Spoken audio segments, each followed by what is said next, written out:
Hi, welcome to Rock Talk, Round Rock ISD's weekly roundtable show where we give parents information on different topics to help you better prepare your student for school. I'm Corey Ryan, Executive Director for Communications and Community Relations with Round Rock ISD. Joining me today on our show talking middle school athletics, Assistant Athletic Director Chad Moorhead and Coach Karen Huffman from Hernandez Middle School. Welcome to Rock Talk. Yeah, thank you for having us. So Chad, when we're talking middle school athletics, it starts in sixth grade, I think, for a lot of parents and their mindset when they're entering middle school. What is a sixth grade student's access to athletics in Round Rock ISD? Well, in the sixth grade, through PE, they are exposed to a variety of sports. They're also introduced to functional fitness, which physically prepares them for life and an opportunity to participate in athletics. But the beauty of them being sixth graders is they can attend sporting events at their own campus. So they're able to support boys or girls, 7th and 8th grade teams as much as they want. And then towards the end of the year, the coaches begin talking to them about the process of getting involved in athletics next year if that's something they want to pursue. Karen, as a parent, what should parents of sixth graders be thinking about before they make that step into seventh grade where they're going to have lots of different athletic choices? First, you always got to have a passion, and life needs to be fun in regards to your experiences, of course. And we offer a variety of different sports for them to choose from when they first enter into the sixth grade. And even as their instructors, we start mini sport units at the end of their sixth grade year and kind of introducing them to different fundamentals with the various sports and have a parent informational meeting. And so it kind of builds up that excitement, as Chad alluded to, in regards to them attending games, being very excited about going into their seventh grade year, because many kids are a little disappointed as sixth graders that they can't participate already in athletics. And What's that team selection process look like for a seventh grader in school? What are the steps that they have to take to get involved in a team, and then what are the levels of who gets to participate? Participation is open to everyone. We start off every participant, student athletes, are required to have an athletic physical and rank 1 documents, medical history, turned in before they're allowed to step on a court or step on a field. And once that paperwork's turned in, each coach of their program has developed a testing and evaluation rubric that tests fundamentals, as well as subjective testing with leadership, coachability, if they're a good communicator, their sportsmanship they show during the tryout. Typically tryouts are 3 to 5 days, 6 to about 10 hours in length, and where we can fully get a good evaluation on each student athlete. And once that evaluation process ends, we pull each kiddo in with the coaching staff on an individualized basis and discuss if they've made that team, what their other options might be in regards to a student manager position, and or areas they can improve upon to go get more training through the PE classes we offer with the sports units or outside training. And oftentimes, Karen, correct me if I'm wrong, there's opportunities for students. There's lots of different teams for different sports at a school, A teams, B teams. Absolutely. There's many different opportunities on many different levels for the kids to participate. Coach Moorhead, when we talk about athletics and we talk about everything we do in Round Rock ISD, safety is always a big concern with parents. What are the protocols that our staff take for best practices for making sure our student athletes are safe when they're on the court or on the field? Well, we actually have several. So our coaches go through annual training. There are several different modalities that we deliver that instruction. They're CPR and first aid certified. They go through a concussion training. They go through a coaching etiquette training when they're a first-year coach. And then we really try to instill in our coaches, and I think we do a pretty good job of teaching them safe procedures, especially with contact sports such as football. We work closely at the middle school level with the high school trainers, so if a kid is injured, they can go see the high school trainer and recover as quickly and as effectively as possible.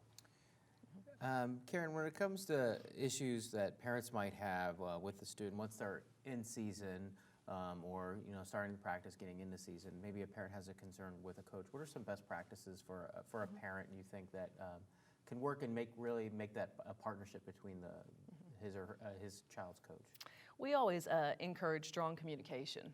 We tell our parents our doors are always open, and whether that's by phone, whether it's by email, and that we'll sit down with them and answer any type of questions they may have. So that's our first line there for them to set up a meeting with us and to discuss any concerns they have.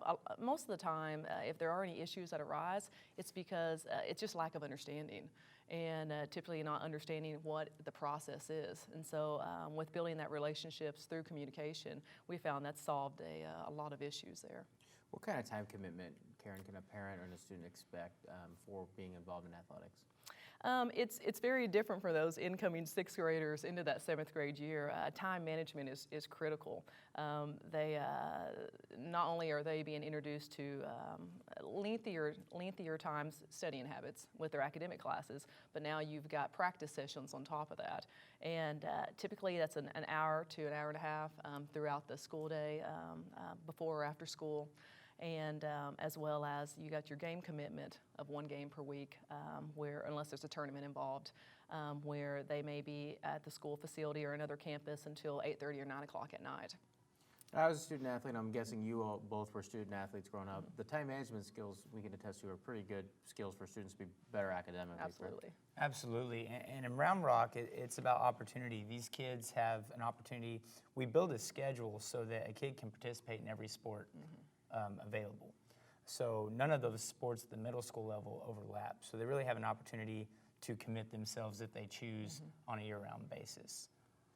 What do you think the value is, Chad, for students to have those opportunities at the middle school level to really participate in a robust grouping of sports? I think at the middle school level, it's really critical, and I would say that with any extracurricular activity, but to learn character, discipline, commitment, cooperation, working with the team, and really it's an opportunity for them to get involved with their campus and find their niche. And it's exposure to something that they may enjoy for the rest of their life. And it's also an opportunity to develop skills that they'll need to succeed and excel in high school if that's a path they choose to follow. So for example, a student who plays basketball, but maybe their long-term passion, like I don't want to play basketball in high school, I'm thinking I'm going to be a football player in high school. Middle school is a great opportunity to develop maybe some of the hand-eye coordination skills and things like the footwork in basketball that can translate to football. Absolutely, and that's one of the reasons we build the schedule so no sports overlap, so they can get exposure to any of those opportunities that they want to pursue at the high school level. It's just a good opportunity for kids to find out what they enjoy.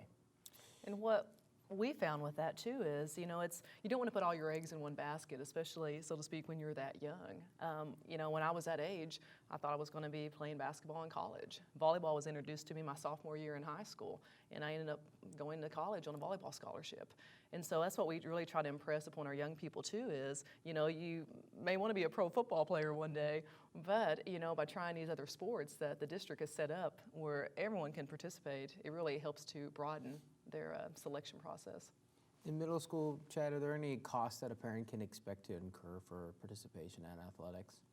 There are some costs associated, but they're fairly minor in that a student will absolutely need a physical to even try out, and you can get those through the district. We have a day in the spring that we make public on the website, and it's, I think, about $25 for a kid. But other than that, other than cleats for football and shoes that you would need in any PE class, we really provide just about everything that they would need, and that includes soccer, volleyball, basketball, track, and football.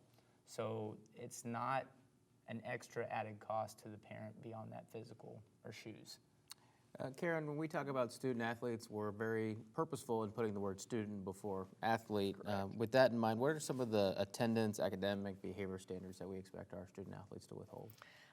We have very high expectations of our student athletes across the board on every campus, and with attendance, they need to be present in their classes. Academics should be number one, and same goes for practice sessions. And if it's critical for coaches' planning purposes as well as their teammates for them to be present and be involved there. And in regards to their academics, no pass, no play. We have that policy where if they're not meeting the GPA every 6 weeks, you know, there are some other things that we have in place with tutorials and some other interventions we have for them to get that extra training through classes.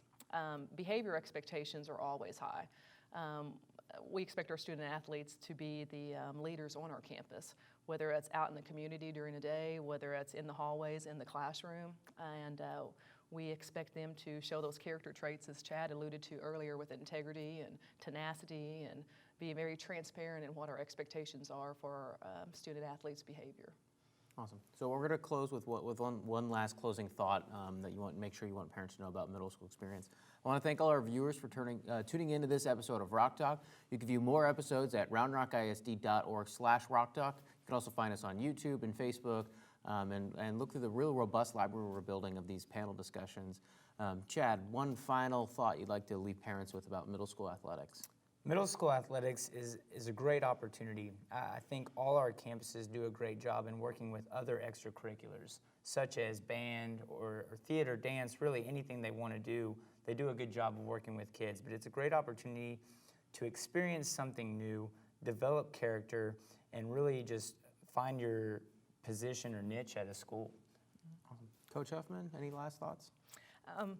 Totally agree with what Chad just said. You know, at this point in the middle school educational process, their development and trying to figure out who they are and what they want to be is very critical. And us as coaches, I know we do our best to build a positive relationship with these kids so we can help them in their day in and day out choices. And it's a very exciting time for these young people, and we're excited to be a part of it. Awesome. Well, thank you both for joining us today. We appreciate your time. Absolutely. Thank you, sir. Uh-huh.